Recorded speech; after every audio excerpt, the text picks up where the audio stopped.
What's going on, fellow Maplers? Last video we kitted ourselves out with some easy early game gear and got ourselves to a pretty bananas level of power for spending almost no time on this account.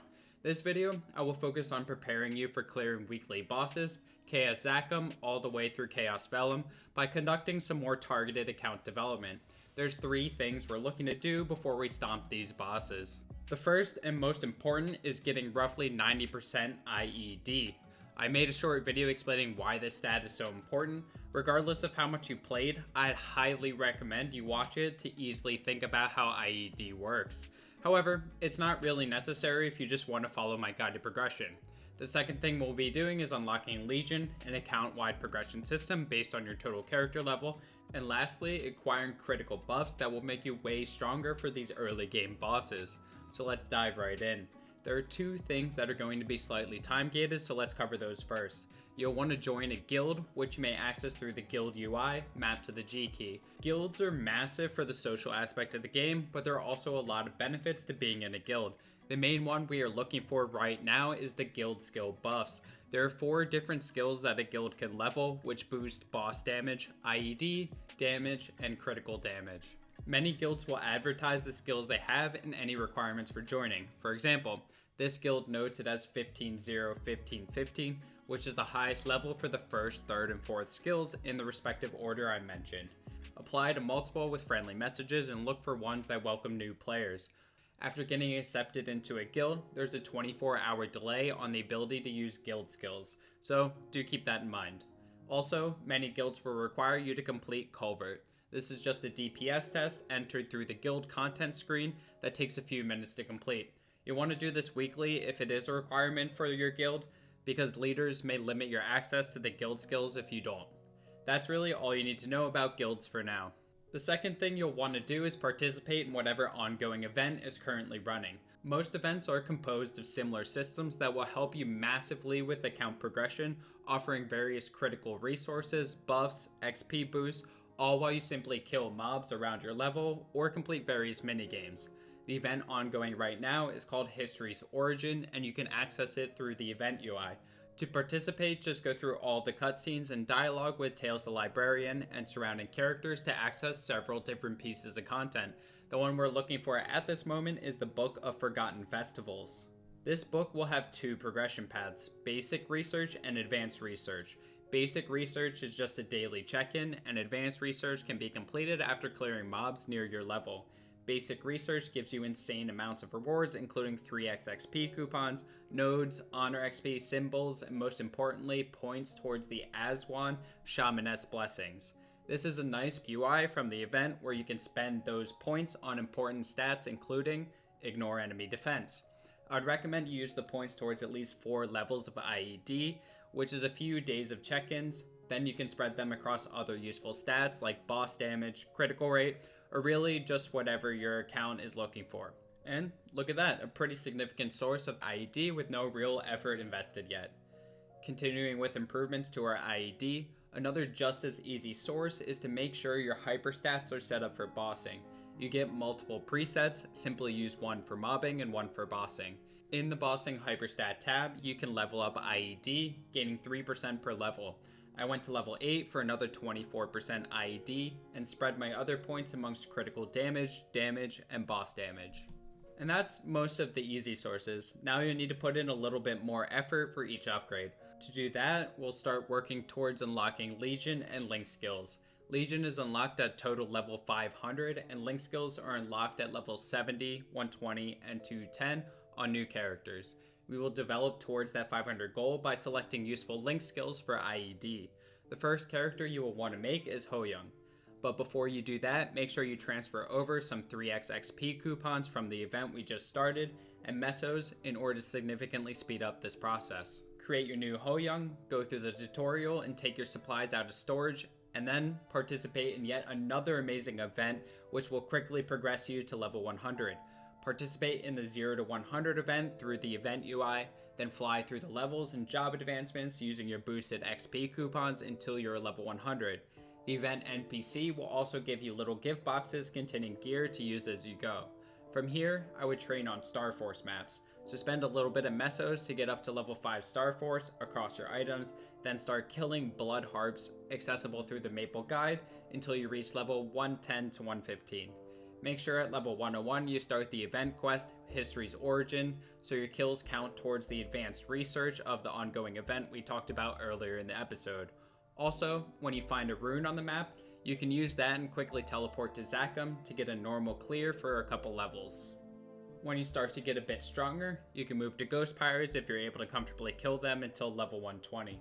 Also, I think it's worth mentioning if you find yourself dying to these Star Force mobs, you can get a free temporary pet with an auto potion from Have You Learned About Pets quest completed entirely within the quest notifier. Then, you can head to Show a Town through the Maple Guide, enter the Market Street and talk to the vendor at the left side of the map to buy some ginger ale which heals 75% HP and MP. Once at level 120, we have access to the level 2 Link skill Bravado, which provides 10% IED and 14% damage against enemies with full health, making it easier to one-shot mobbing while also giving us that IED for bossing. This will make our next character Luminous even easier to level. Go through the same steps, but create a Luminous this time, and then at level 120, you unlock the level 2 Link skill Light Walsh, which gives 15% IED. Now we are at a total level of roughly 460 across our characters and have 2 new sources of IED. After completing both those characters, you should have hit the threshold for 2000 mobs as well, and you can complete your first advanced research from the event. You'll get 1500 coins for the event shop, and there are a bunch of useful resources here, but to get just a tad more IED, I'm going to use them on trait boost potions and then one epic potential scroll that I needed for my equipment slots. The trait boost potion will give a substantial amount of XP towards your traits. To see what different traits do, open the Professions UI, which is usually mapped to the B key. Use them on Ambition for IED, and Insight for Ignore Elemental Resistance. Elemental Resistance is similar to Ignore Enemy Defense, and this is probably the only source of it in the game for your character. Some characters do have it built into their skills, but it's kind of an old system. I use 3 on Ambition for 5.5% IED, and 1 on Insight for 1.5% Elemental Resistance. And with that, we're super close to 90% IED already. The last source that will push us over the 90% mark for this video is the 5th job skill available to every character, Weapon Aura. If you did not open this from all the event nodes, you can craft it in the V-Matrix UI, and it can be activated twice every 3 minutes for 10% IED and a small amount of final damage. Leveling it up will slightly increase the duration and stats so you can have full uptime, but it's not necessary for now.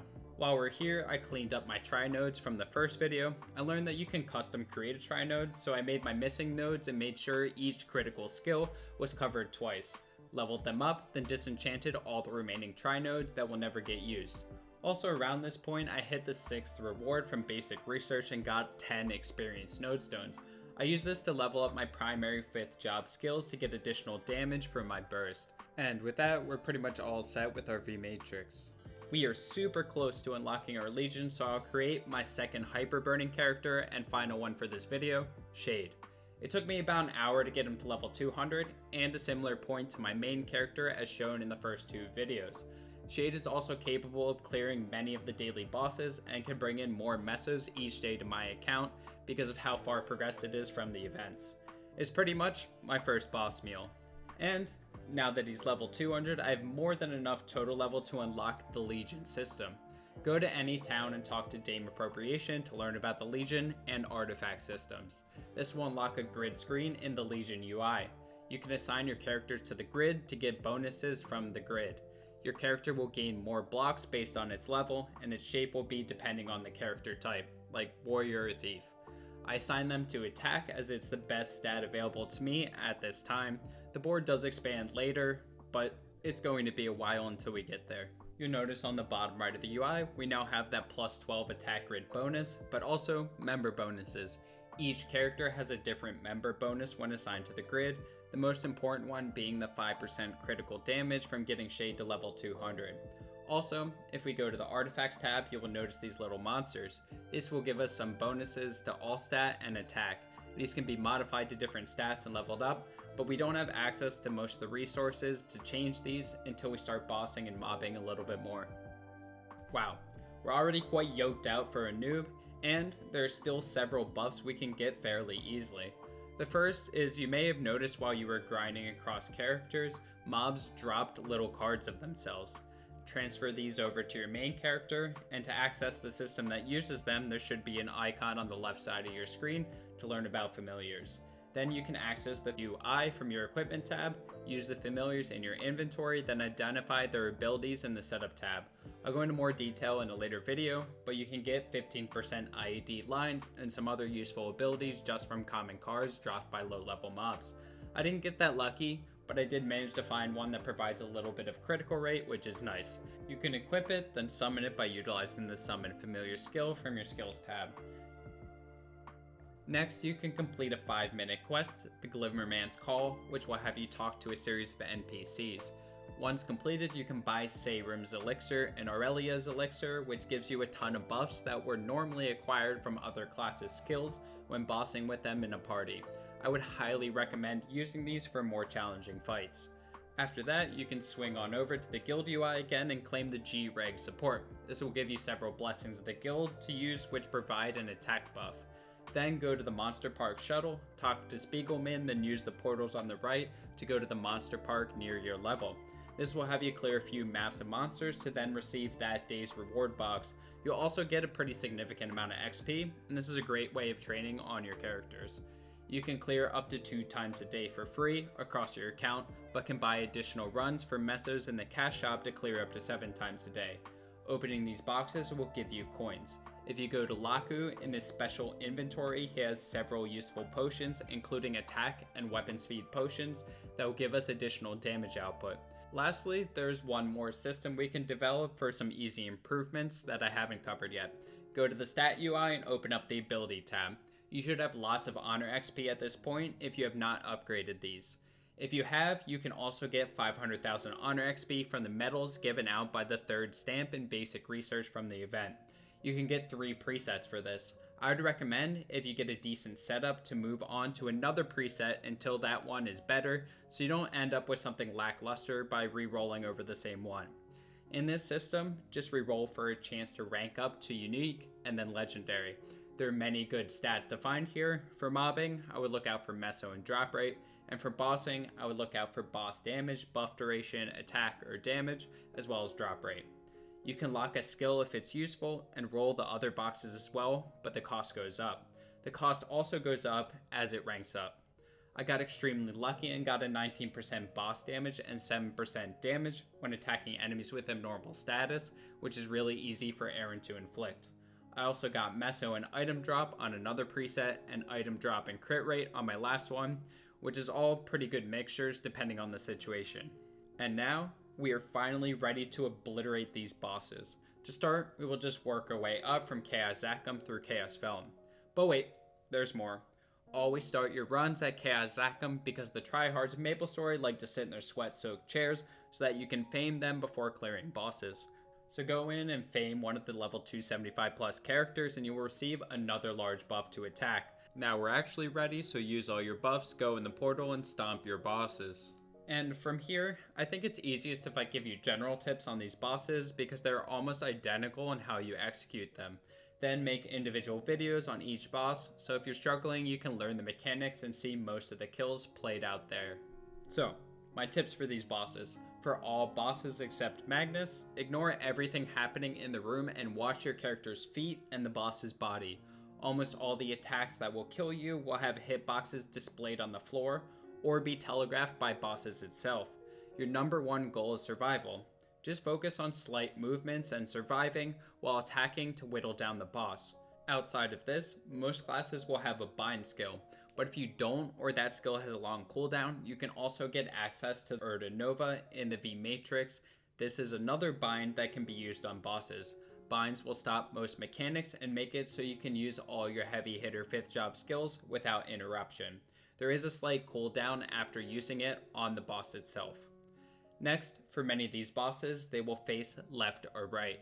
Simply try to stand behind the boss to avoid most attacks as they're directional to where they're facing. Lastly, don't get stressed.